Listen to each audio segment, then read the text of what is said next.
Assalamualaikum warahmatullahi wabarakatuh.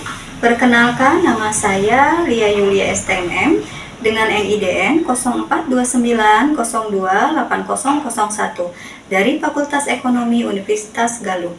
Pada kesempatan kali ini saya akan menjelaskan mengenai pernyataan diri dosen dalam unjuk kerja Tridharma Perguruan Tinggi atau PDD UKT dalam bidang pengajaran. Di sini saya akan menjelaskan salah satu deskripsi dari salah satu mata kuliah yang saya ampu, yaitu mata kuliah Sistem Informasi Manajemen. Pada mata kuliah ini diberikan pada semester 4 dengan bobot 3 SKS. Pada mata kuliah ini, mahasiswa belajar tentang 1. Ruang lingkup konsep dasar sistem informasi manajemen. 2. Komponen sistem informasi manajemen mencakup software, hardware, brainware, prosedur, database, dan sistem manajemen database dan teknologi dan jaringan telekomunikasi. 3. Membangun sistem informasi manajemen mencakup analisis dan perancangan sistem informasi manajemen siklus, metode, dan teknik pengembangan sistem informasi. Adapun capaian yang diharapkan adalah 1. Mampu menganalisis data keuangan dan non-keuangan untuk pengambilan keputusan dan keperluan audit. 2. Mampu menyajikan informasi akuntansi berbasis teknologi informasi. 3. Mampu mengelola proses bisnis dengan menerapkan etika bisnis dan kode etik profesi akuntansi. Selanjutnya, materi-materi yang akan dibahas pada mata kuliah ini yaitu 1. Gambaran umum sistem informasi manajemen. 2. Penggunaan teknologi informasi sebagai keunggulan bersaing. 3. Dokumentasi sistem informasi manajemen. 4. Komponen-komponen SIM berbasis komputer, hardware, software, dan brainware. 5. Komponen-komponen SIM berbasis komputer, prosedur, database, dan jaringan komunikasi. 6. Sistem informasi fungsional. 7. Aplikasi berbasis komputer, sistem pendukung keputusan. 8. Sistem pakar. 9. Otomatisasi perkantoran. 10. Enterprise Resource Planning. 11. Mengelola SIM. 12. Analisis perancangan siklus. 13. Implikasi etis dan teknologi informasi. Kemudian sistem pembelajaran. Untuk sistem pembelajaran, kita memakai sistem pembelajaran blended learning dengan sistem luring 80% serta daring 20%, di mana pembelajaran luring dilakukan di kelas dengan berinteraksi langsung dengan mahasiswa, sedangkan pembelajaran daring melalui LMS di Universitas Galuh yaitu melalui Sepima Cloud atau bisa juga melalui Zoom Meeting. Pada saat kegiatan-kegiatan belajar mengajar, saya menjelaskan terlebih dahulu materi, setelah itu sesi diskusi, tanya jawab, setelah itu baru memberikan tugas. Adapun sistem penilaian yaitu tugas individu 15%, tugas kelompok 10%, UTS 30%, UAS 30%, kehadiran 15%, untuk toleransi kehadiran 80%. Sedangkan untuk nilai akhir dengan rentang nilai atau skor yaitu nilai A dengan skor 80 sampai dengan 100, nilai A- dengan skor 76 sampai dengan 79, nilai B+ dengan skor 70 sampai dengan 75, nilai B dengan skor 68 sampai dengan 71, nilai B- dengan skor 64 sampai 67, nilai C+ dengan skor 60 sampai dengan 63, nilai C dengan skor 56 sampai dengan 59, nilai D dengan skor 45 sampai dengan 55, nilai E dengan skor 0 sampai dengan 44. Berikut adalah salah satu contoh rekaman pada saat saya melakukan perkuliahan dengan mahasiswa semester 4 dengan mata kuliah Sistem Informasi Manajemen dengan materi bahasan Gambaran Umum Sistem Informasi Manajemen. Selamat sore semuanya. Assalamualaikum warahmatullahi wabarakatuh. Waalaikumsalam warahmatullahi wabarakatuh. Gimana, sehat semuanya? Alhamdulillah sehat. Ya, alhamdulillah kita bisa bertemu lagi di mata kuliah Sistem Informasi Manajemen ya, walaupun kebetulan kelasnya sore ya. Kelihatan sudah pada lelah ya, tapi semoga masih tetap semangat ya mengikuti mata kuliah ini. Nah, baik, kita mulai saja ya untuk kegiatannya. Di sini ada pokok bahasan ya mengenai gambaran sistem informasi manajemen yang diusahakan. Di sini ada data dan informasi, kemudian ada konsep dan kajian sistem informasi manajemen. Kemudian sistem dan diagram arus data, kemudian ada teknologi sistem informasi sebagai pendukung sistem informasi manajemen di mana di dalamnya ada software yang digunakan. Kemudian ada teknologi jaringan dan otomatisasi kantoran. Kemudian ada teknologi informasi dalam menjalankan perdagangan elektronik atau e-commerce. Kemudian implementasi digital marketing melalui upaya sederhana. Kemudian ada edukasi. Nah, ini yang akan kita pelajari. Nah, baik. Ibu mau tanya dulu di sini, mungkin ada yang tahu apa itu data. Siapa di sini yang tahu data itu apa? Ada data, ada informasi, data. Tapi salah dulu di sini ada data, ada informasi. Sebelum jadi informasi itu ada data dulu yang harus data dulu. Apa itu data? Ini ada banyak definisi mengenai data. Nah, misalnya salah satunya di sini adalah data adalah hasil pengamatan atau fakta yang masih nyata yang secara khas menggambarkan gejala fisik atau suatu transaksi bisnis. Ya. Nah, pasti ada definisi lainnya. Oke.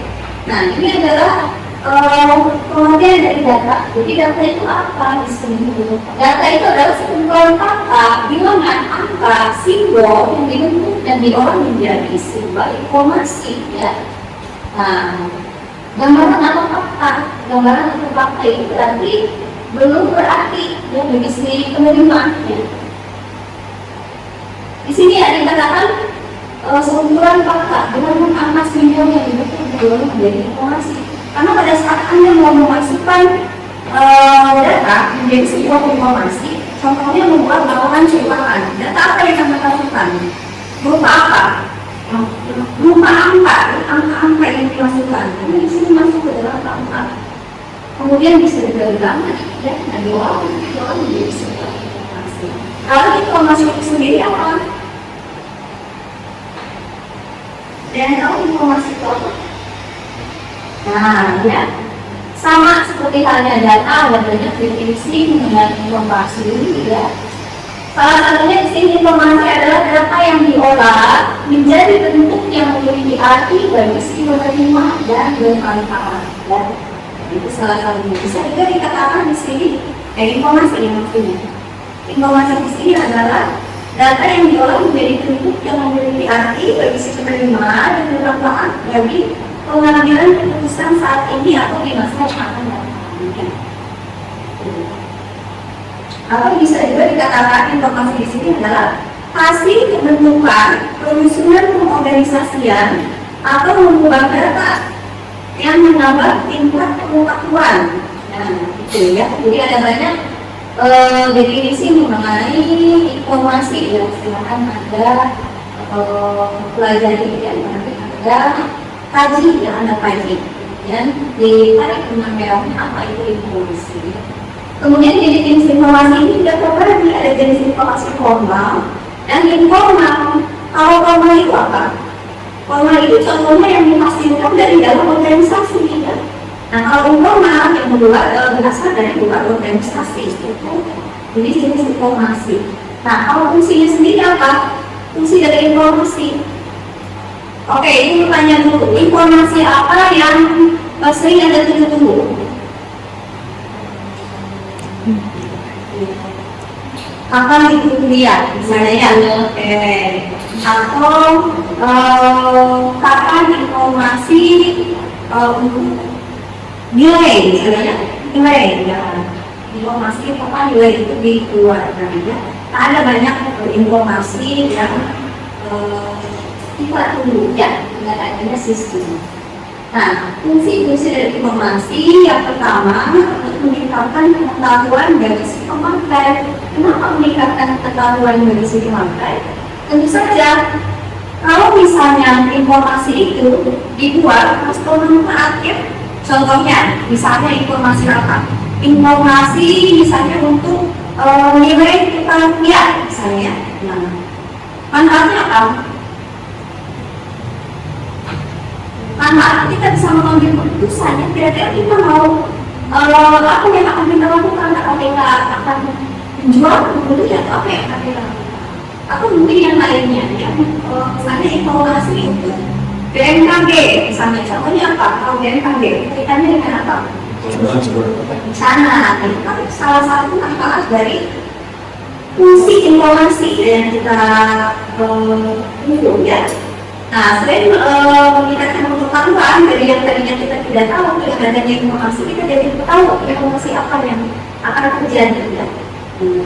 Contohnya untuk perkiraan cuaca, hari ini hujan, hari ini panas atau bagaimana? Ya. Kemudian yang kedua, untuk mengurangi ketidakpastian dalam proses pengambilan keputusan. Ya. Contohnya, untuk mengurangi ketidakpastian, kita menggunakan sistem untuk pengelolaan data penjualan. Ya.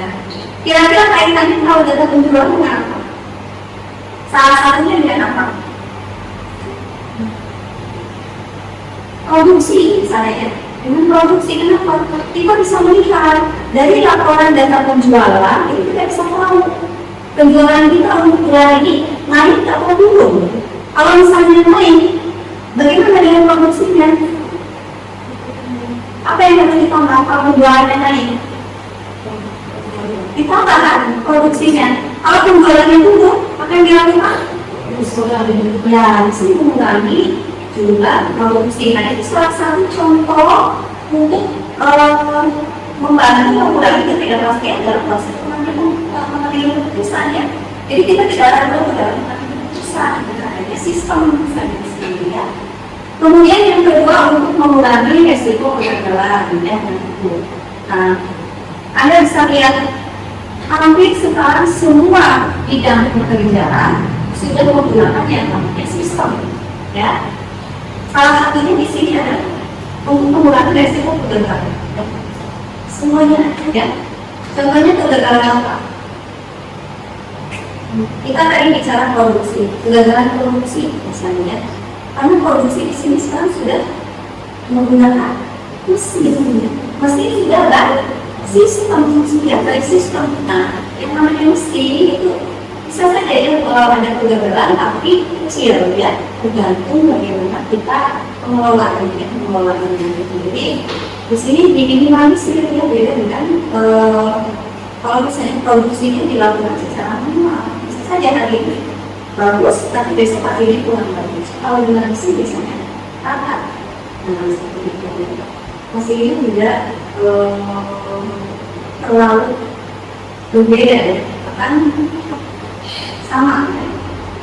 Baik, selanjutnya menggambarkan keadaan yang sebenarnya dari suatu hal ya.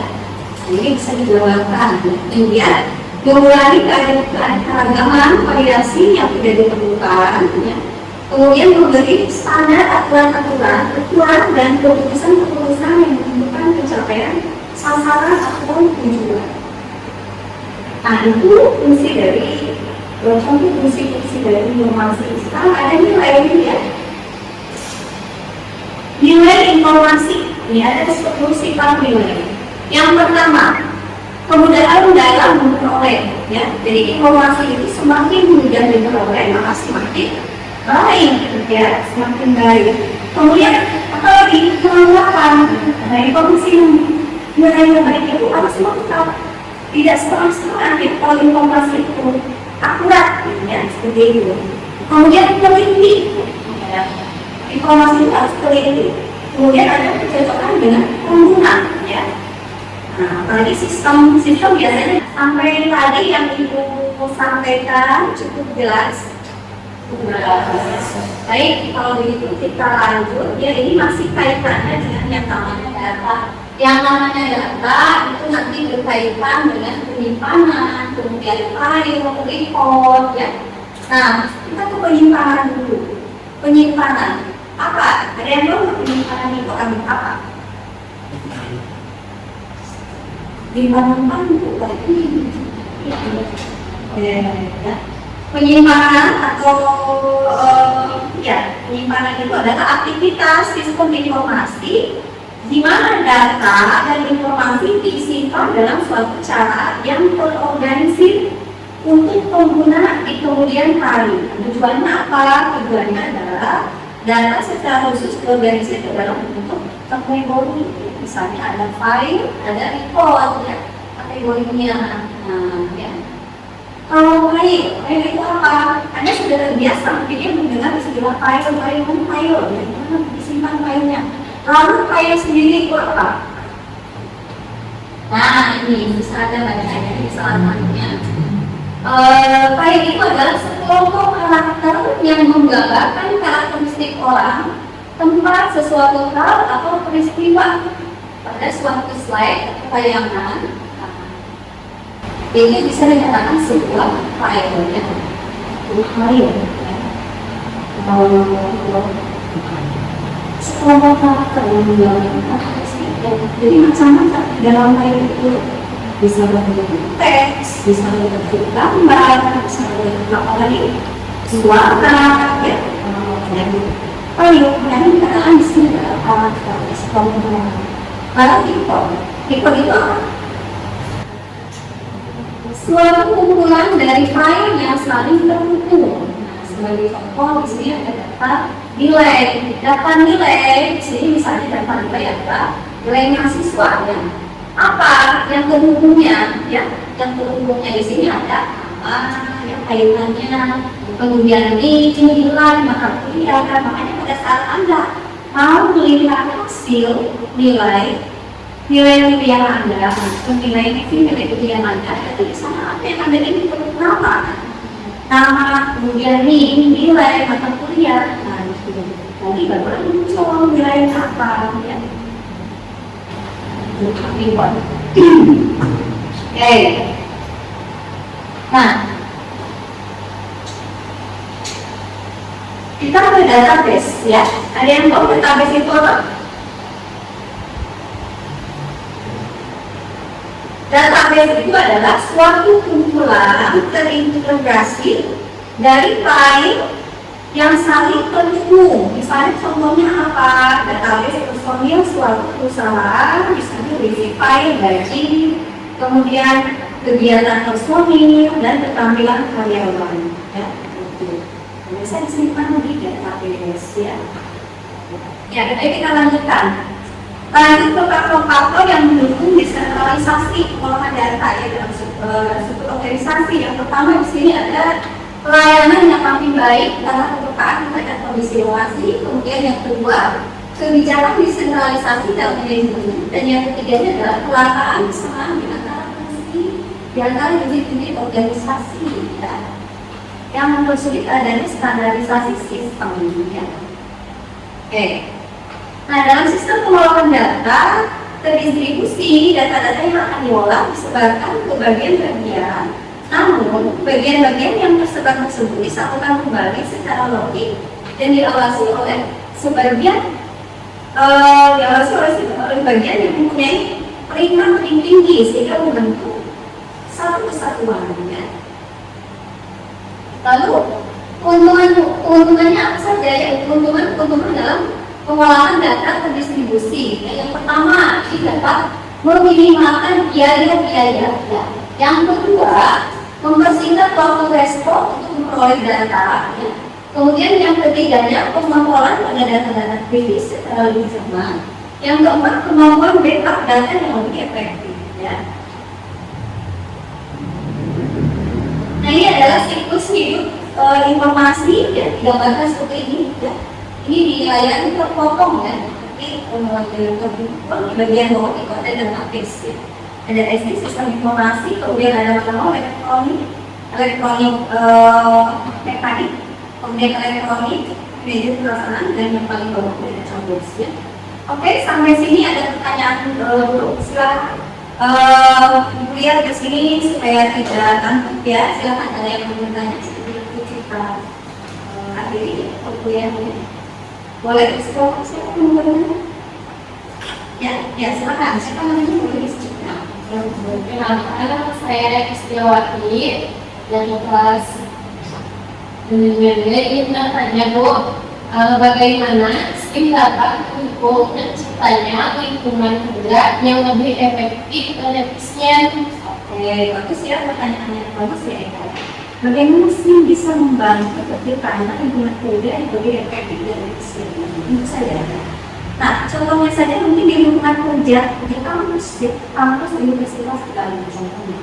Nah, di sini ada banyak kegiatan yang sekarang yang tadi dilakukan secara manual, sekarang kalian menggunakan teknologi, ya, teknologi informasi.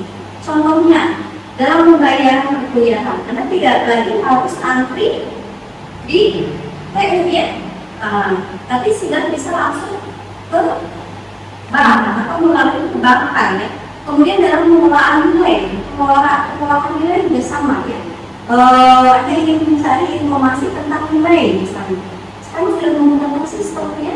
Nah, apapun banyak lagi kegiatan-kegiatan lain termasuk manajemen, kegiatan manajemen yang menggunakan SIP itu akan sangat lebih efektif dan efisien. Nah, contohnya untuk kaitannya dengan penggajian, ya penggajian sekarang sudah digunakan perbankan ya.